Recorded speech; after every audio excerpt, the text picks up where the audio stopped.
Hello बच्चों, let's read this question. The question says de Broglie wavelength lambda of a charged particle as accelerated from rest by a potential difference capital V is related as.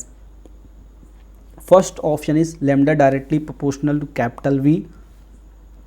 Second option is lambda directly proportional to square root V. Third option is lambda inversely proportional to square root V. And the fourth option is lambda inversely proportional to V. सबसे पहले यहाँ पे की concept को discuss कर लेते हैं. की कंसेप्ट,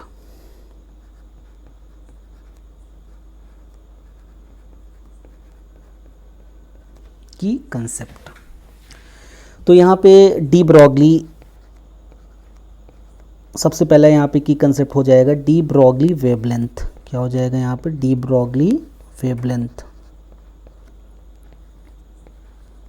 यहाँ पे डी ब्रॉगली ने एज्यूम किया अगर कोई भी पार्टिकल अगर मूव कर रहा है तो उसको वेव से रिलेट किया जा सकता है. यानी उस पार्टिकल का जो वेवलेंथ होता है वो डी ब्रॉगली के अकॉर्डिंग हो जाएगा h डिवाइड बाई पी. तो यहाँ पे p यहाँ पे क्या हो गया? मोमेंटम. अगर यहाँ से पार्टिकल का मास m और वेलोसिटी v हो तो मोमेंटम को हम लोग क्या लिख सकते हैं? mv. तो ये हो गया हमारा डी ब्रॉगली वेवलेंथ किसका? पार्टिकल का. ये हमारा पहला की कंसेप्ट हो गया. अब यहाँ पे हमारा सेकंड की कंसेप्ट यहाँ पे हो जाएगा. एक फॉर्मूला होता है V इक्वल टू होता है work done per unit charge. क्या होता है? Work done per unit charge. तो यहाँ पे V क्या है? पोटेंशियल. W यहाँ पे क्या है? Work done. और Q यहाँ पे क्या है? चार्ज. इसको लिखा जा सकता है वर्क डन इक्वल टू क्या लिखा जा सकता है? Q into we. Q यहाँ पे क्या है? चार्ज. V यहाँ पे क्या है? पोटेंशियल. अब यहाँ पे कंसेप्ट होता है वर्क डन इक्वल टू किसके होता है? Change in kinetic energy. तो यहाँ पे W को हम लोग क्या लिख सकते हैं? K. तो K इक्वल टू यहाँ से हो जाएगा Q इंटू वी. ये हो गया हमारा सेकंड की कंसेप्ट. यानी काइनेटिक एनर्जी किसके इक्वल हो जाएगा? Q यानी चार्ज इंटू पोटेंशियल. अब इन की कंसेप्ट की हेल्प से अब इस क्वेश्चन को यहाँ पे क्या करते हैं? सॉल्व करते हैं. तो सोल्यूशन हो जाएगा इस क्वेश्चन का. हमें यहाँ पे डी ब्रॉगली वेवलेंथ किसके टर्म्स में निकालना है? In terms of potential. यानी हमें डी ब्रॉगली वेवलेंथ को किससे रिलेट करना है? पोटेंशियल डिफरेंस किसका? चार्ज पार्टिकल का. तो अब हमें यहाँ पे ये पता है कि जो डी ब्रॉगली वेवलेंथ होता है मूविंग पार्टिकल का वो होता है h डिवाइड बाई पी. क्या होता है? h divide by P.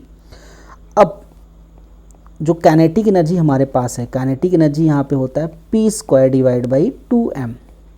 Kinetic energy यहाँ पे क्या होता है? P square divide by 2m. यहाँ पे p क्या है? मोमेंटम. तो यहाँ से p की जो वैल्यू आ जाएगी वो आ जाएगी 2km. कितनी आ जाएगी? 2km. अब अगर वेवलेंथ यानी de Broglie wavelength in terms of kinetic energy हम लिखना चाहेंगे तो ये हो जाएगा lambda equal to h divide by 2mk. कितना हो जाएगा? 2mk. ये हमने de Broglie wavelength in terms of kinetic energy यहाँ पे कैलकुलेट कर लिया. अब हमें डी ब्रॉगली वेवलेंथ कैलकुलेट करना है इन टर्म्स ऑफ पोटेंशियल. तो यहाँ पे काइनेटिक एनर्जी हमने कितना कैलकुलेट किया है in terms of potential? k into V. तो हमारे डी ब्रॉगली वेवलेंथ हो जाएगा यहाँ पे lambda equal to h divide by 2m. तो k की जहाँ यहाँ पे क्या लिख सकते हैं? q into we. q यहाँ पे है चार्ज और v यहाँ पे क्या है? पोटेंशियल. तो जो डी ब्रॉगली वेवलेंथ यहाँ से निकल के आएगा वो आ जाएगा 1 divide by under root V. क्या आ जाएगा? Lambda directly proportional to 1 divide by square root V. So final answer is lambda directly proportional to 1 divide by under root V. And third option is the correct option. Hope you understood it well. Best of luck.